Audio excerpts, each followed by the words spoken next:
I used to just play reggae, hence my name DJ Dubwise. I see. I used to play reggae only. I was like a militant. I was awarded the best DJ in England. That's about 2009, 2010. I've learned throughout the course that cheap is expensive. So I don't go cheap.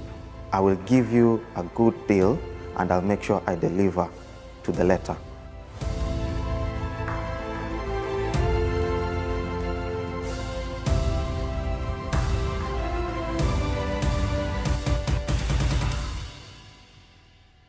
Hello and welcome to Globe Traktion with me, Persil Telewa. In this edition, we explore the vibrant world of music and entertainment with none other than the remarkable DJ Frankie, otherwise known as Dubwise. Enjoy.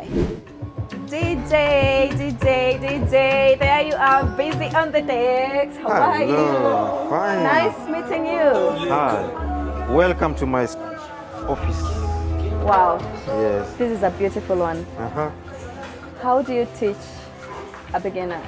So, what are they supposed to do?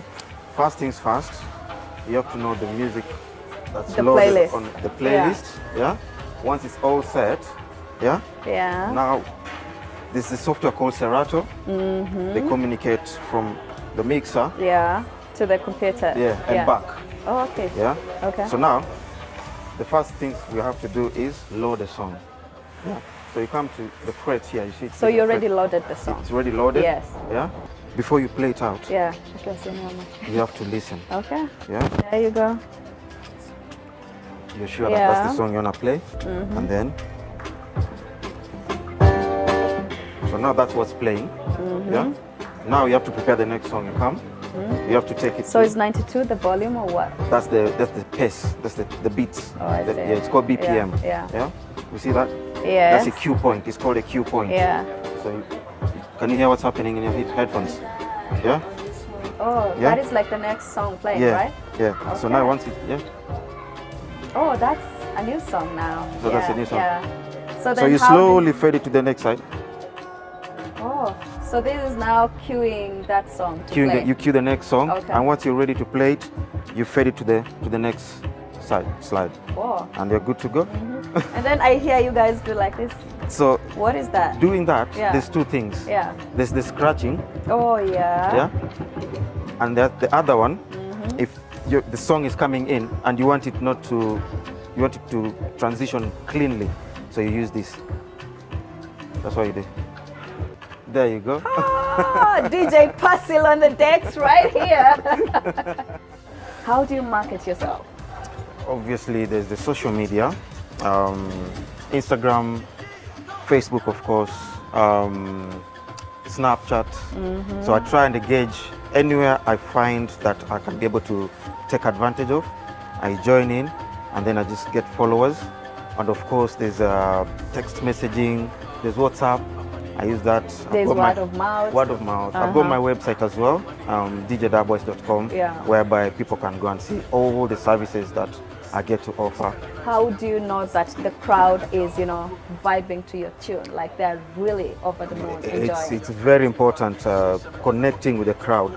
You have to play a song or music that is up tempo, Yeah. and it's connecting with them. If they're dancing and they're happy, you're doing something good. If the crowd is just like this, Yes. it means something is not going right. So you with need to warm up the crowd. Yes. Yeah. Yes. So let's get the house going down tonight. It's DJ Persil and DJ Dubwise on the deck live here on Globe Traktion. Let's get going. Put some music, let's enjoy. Welcome to the show. Thank you. Please introduce yourself. My name's, they call me Frank. That's the name my parents gave me. But I go by the name of DJ Dubwise. That's my stage name. I was also given that by my friends. And I'm a DJ by trade. And I'm based in London, England. Been there for the last almost 20 years. And that's where I apply my trade. And I'm home now also. I come and do some jobs here, DJing, visiting family, or just to relax and just getting away from the hustle and bustle of every day. Somebody said Kenyans have weakness. When you tell them introduce yourself, they'll go to give you all sorts of stories. And I can see you're still Kenyan, but you've been in England, I mean, for 20 plus years? Yes. How did you go to England? I was invited by my sister. She went there with her family, and I just finished college. Yeah. Where did you study? IT, KCITI. That's in Eastleigh. Yeah. As soon as I finished and graduated, she told me, "You're coming with us." And then you went there and you loved the place. I went there. At first, I was homesick. That's no secret, because I left all my friends here and the daily activities we used to do. Going into a new country, now starting to adapt to the climate, the food, looking for friends. Fortunately, I met a friend who we used to live together. He had gone a couple of years before me. Oh, I see. So he was my plug. Anything I wanted, he introduced me to. Yes. I met other Kenyans, and that's how my life now settled in London. And so after going for the first visits, Yes. you made the decision to stick around. Yes, yes. So I decided, let me just see what life will give me in this new country. Have you ever regretted that decision you made? No, not at all. And I have learned quite a lot. I even learned my DJing there. I met good people who mentored me, took my arm and showed me how to do ABC. And the rest, as they say, is history. The rest is history. And talking about history, I'd like us to talk about the events that you've organized in the UK and abroad, including the reception of, the late Professor Wangari Maathai, the Nobel Prize winner. How did organizing that reception, change your life, feel for you? Okay, I wasn't involved directly in organizing it, but it's through somebody who knew my job, my profession, and they thought I would be a good addition into the event to go and play some Kenyan music.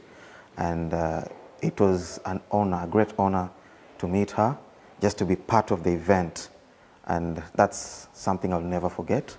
And I think that was one of those events that spurred me on to go into DJing deeper and also get into organizing events. Getting to organizing events and DJing, I see they go quite parallel. Yes. Yeah. You've been in the industry for 15 years. Yes. That is entertainment industry. Yes. There's so much that comes with it, including lots of challenges. Yes. Tell me how it's been for your career. Yes, in terms of challenges, sometimes there's no jobs, or if you're called for an event, if you send a quote to somebody, they'll say you're too expensive, and they will go with a cheaper one. But I've learned throughout the course that cheap is expensive. So I don't go cheap. I will give you a good deal, and I'll make sure I deliver to the letter. So I've always tried to keep that professionalism, and that's what helped me stay in the game all these years, because I try and deliver what I say. When you're trying to deliver what you say, there's the bit about change of weather seasons. Yes. In the UK. Yes. Something Kenya has been so fortunate to not experience. How does that work in your trade? And are they like the lowest, kind of season for you when it's winter, for instance? Yes, I would say during winter, in terms of bookings, they still happen, events still happen, but the difference during winter and summertime, there's a lot of weddings, there's a lot of parties, house parties, barbecues, there's festivals, so that's why we get to be so busy. And then it kind of slows down during winter, but there's still jobs. So it just depends with how connected you are and how people know that you deliver. So you get booked no matter what. How do you get yourself just, staying on the market? Because you're in a totally different, continent. You're black, yes. And so there's a lot that would come with why should we have this guy? Yes. What is the niche for you? How do you? For me, I got to begin with, I used to just play reggae, hence my name DJ Dubwise. I see. I used to play reggae only. I was like a militant. I didn't want to listen to any other music. If you come to me with Lingala or R&B, I would say no. Yes. That's not my kind of music. Why is it? Because you loved reggae? Yes, from since I was young, high school. So it got to a point whereby if I was to get a booking, they would say they want this type of music. They want rumba, they want R&B, they want Kenyan music. So I had to think hard. Broaden your market, yes, yeah. and decided I'm gonna try now and do everything else. So going into clubs, you get these different cultures. There's the whites, there's different African countries. So I had to try and learn this other music as well and started to collect this other music. Hence, when I get a booking, I would try and find out what type of crowd is there. And then I prepare myself towards that. So you basically do research? Yes, yeah. Research is very important. That's why I also try and the young upcoming DJs who I mentor, I try and insist on them, do your research, do your research. Get to know your craft and you'll get more bookings. Now that you mentioned about mentoring younger DJs, tell me what you're doing. Since I've been in the industry for quite a while, I find myself that I have nothing to prove to anyone. So, and there's many upcoming young DJs who remind me of where I came from. So I try and just tell them this is how it works. I take them to my events. I give them an opportunity to mess up and learn as I mentor them. There's a lot of events happening. So I bring them in and just tell them. Do you have like a formal sort of, way that you're bringing them in? Do you have classes or? Not really. Yeah. I just do it informally. Yes. And most of them, I could either call them to my house, sit down with them, show them the decks. This is how we do, have a conversation, or I bring them to the club where I do it. I would choose at a moment where it's quiet, maybe early in the evening or during the day. Yeah. We can do it with them. And then when it's busy, I throw them in there. I tell them now it's your turn, do it. Wow. Looking at the market and the evolution of music as a whole and DJ, what is it that you would say is quite important for any DJ, upcoming DJ to know? Get to know what you want to get out of your career. Not just going in there for the fun of it, because this is something that can be very, very useful in your life. It can change your life, it can change the life of your family when you start making that money, and you'll never regret, as long as you keep your focus on it. Look at this DJ Dubwise talking about focus. Before you got into DJing, yes. You were a radio host as well. You yes. did Look East. Yes. There was a radio show by the name Look East yes. that was yes. Airing on Voice of Africa. Voice of Africa Radio. Great. Yes. Tell me about that and how did it shape, the person that you've become today? Yes. That radio station, I got in raw. I'd say I didn't know anything about hosting a radio show, but a friend of mine just called me because I know music, so they said they need an East African DJ. Yes. So I was recommended, I went in, and in there I was mentored as well, how to handle the mic, how to deal with the phone calls, and it really So helped you're me basically learning on the job? Yes, I learned on the job, and I got to interview some good artists from here, Red Sun, Klepto, when they were still together, yes. Kidum, and also other Jamaican artists who are based in England, some Ugandan artists as well. So it was quite an experience that I had. Quite an experience. Yes, yes. Yeah, I usually tell people that it doesn't matter what you're doing because you are still a son, you're still a father, you're yes. still, somebody's brother. Yes. And that brings me to your family. Yes. You told me there are 3 now? Yes. Yeah. Tell me, how did you meet their mother and how is family doing for you? Yes, I met the mom in England, London, England. She was a fan of me and we connected. Whoa. Before we knew Had she attended your event? Yes, she had known me way before we met. She used to come to, I used to play. Wow. Yeah, and then through mutual friends, we met. And yeah, before we knew it, 3 kids. I've got a 15-year-old son, 12-year-old son, and a 7-year-old daughter. How did the two of you, bring, your family together in a different land? Is she Kenyan by Yes, she is. Oh, great. Yes. You didn't want to look elsewhere? I guess it's fate, and for me, it was okay. Yeah. I I was having and a good when time. you're there, you feel home is, Yes, you know, yes, is yes, the only yes, thing. yes, Yeah. yes. How has it been for you raising kids away from home? It's been a challenge, but it's something worth it. Because, you know, back there, it's not like here you have the housemaids and all that. If you have to go to work or if you need to get the kids to school, there you have to do it yourself.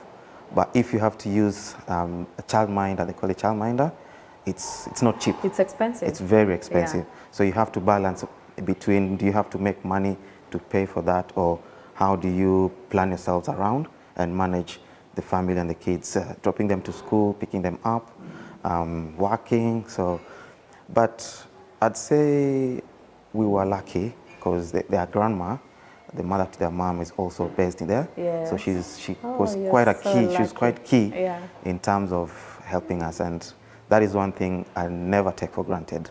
So it's a challenge, but I'd say we've been lucky. Yeah, it's We've been a lucky. little bit lighter for Yes, you. yes, Yeah. yes. And do you guys miss home? You know, like there are times when you, both of you or all of you, just want to come back. Yes, home is always good. At some point, especially when it's quite cold, you'd Have say, you brought the babies? yes, they've been here. They've been here. They've come to Kenya. They've enjoyed. They're always looking forward to come back. So, yeah, but of course, they say home is best. Home is best. Yes. Yeah. Kuna a lot of perception about kuraise watoto ng'ambo na ukiwaraizia nyumbani. Yeah, how has that worked for you, and how do you ensure that, you know, mtoi hayuko spoiled, yes, you know, those kind of things? I guess it depends with how you were also brought up, how you see everything around you. You just have to be strict because. So are you the strict type? Or is your wife? It's this. Their mom is the harsh. strict one, Their yeah. mom is the harsh, but also I have to be harsh because if you just let loose a bit, they will go left. So we have to keep up with that discipline. Just make sure that they're on the right path. Tough love. That's what they call. We give them tough love. Yeah. Yes. Okay. Yes. Talking about tough love, there is so much, you know, love that comes with people in the entertainment industry. Yes. Some of this love is very genuine. Yes. Some is not. Oh yes. How do you get to know that, you know, my supporters have shown me real love and this is where they are at? Yeah. I guess it goes with the events that we put up. If they come in plenty, if you put up an event and they buy the tickets, the way they respond to you, the phone calls, the messages about whatever event that's coming up, the way they're looking forward to it, you know. Has there been a show where, you know, you did all you could do, you did your best, and it flopped? That is a must. Oh, that is tell me that is about something it and that tell me how you felt. that is Niambie something. ilikuwa show gani, which year, how did you feel? Ilikuwa, I think 2010. Yes. Kuna gig tuliput up in South London na rafiki zangu. We were not sure how the outcome would be, so everything was set up, and come day of the event, we are asked, we are ready to go, excited. 1 hour into, doors open, nothing. An hour and a half, about two, three people came in. 3 hours, we're asking ourselves, did we put the correct information out there? Did you and put the correct day? That's it. Yeah. So by the end, 4 hours, we had like 10 people in. The good thing is the place where we were hiring, the guys who were hosting us, they were understanding. Yes. Obviously, that was money lost, but it was an experience, and it was a lesson learned. What did that teach you? Customer engagement. You have to engage with your people. You have to talk to them. They have to know you. You have to know some of them. And you have to be humble. You have to be humble. That one is very important. And I try to be a people's person. When you connect with them, yeah. If you have something coming up, they will be there for you. Yes. Yeah. Yes. Tell me about your sold out events. In as much as you're negative, yeah, there are those nice moments when, you know, you put up something and you're really happy and proud of yourself. Tell me about it. There've been plenty, and it all comes down to teamwork. The people that I work with, I've got some good friends. I've got my good friend Prince Otach. I've got other DJs that we work with. That brotherhood, understanding each other, the trust, when you bring all that together and work hard, everything will be good and you'll be smiling after. So it's encouraging you to put up the next event. What else would you point out as the biggest challenge for you in terms of staying in England? I would say just surviving as a whole, trying to stay relevant, trying to keep up with the day-to-day life. You have to work, and also being in a foreign land, there's the challenges where you have to come across people who don't like your looks.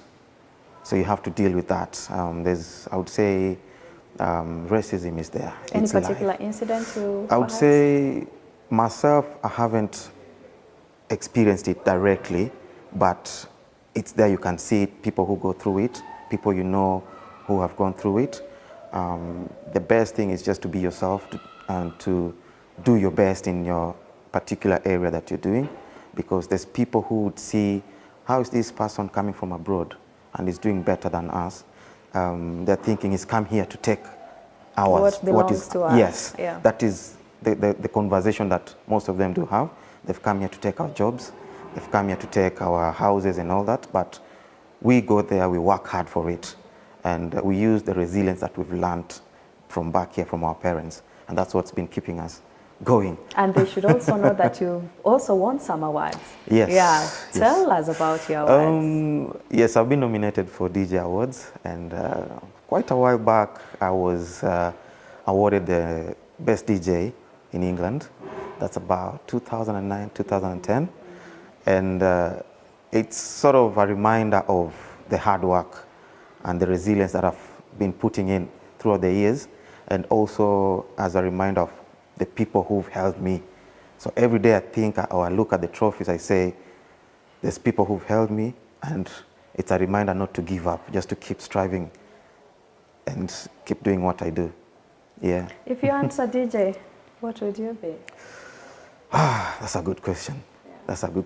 I think I'd either be an IT technician, because that's what I study. Yes, IT? Okay. Yes, I studied IT in college.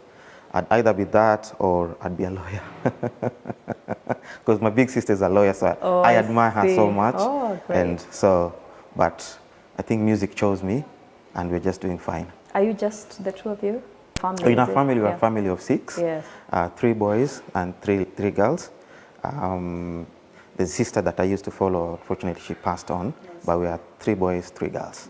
Yes. 2 of you in England, 2 of us are in England, the rest? and the others are based here. Okay. Yes, yes. Thank you so much for your time, DJ Dubwise. Thank you for hosting. And I look forward to you hosting me back in England. Definitely, definitely. It will be an honor, and it's always good to have our fellow brothers and sisters coming over. Talking about talents coming over, I think Globe Traktion is coming over to DJ Dubwise over there. Let me guess something for DJ Dubwise. So we are usually very kind and generous to our guests, and because of that, we gave you something. Thank you. I hope you like it. Thank and you. we like when you fit it, so that we know if it doesn't fit, we just take it back. No problem. And then we can give you what fits you. Definitely. So shall we see it on your body, DJ Dubwise? Yes, yes, yes, yes, yes. Wow. It may not be your style, Globe but Traktion. I know it will help once you get to England, because it gets really cold. They will know about it. Thank you. Okay.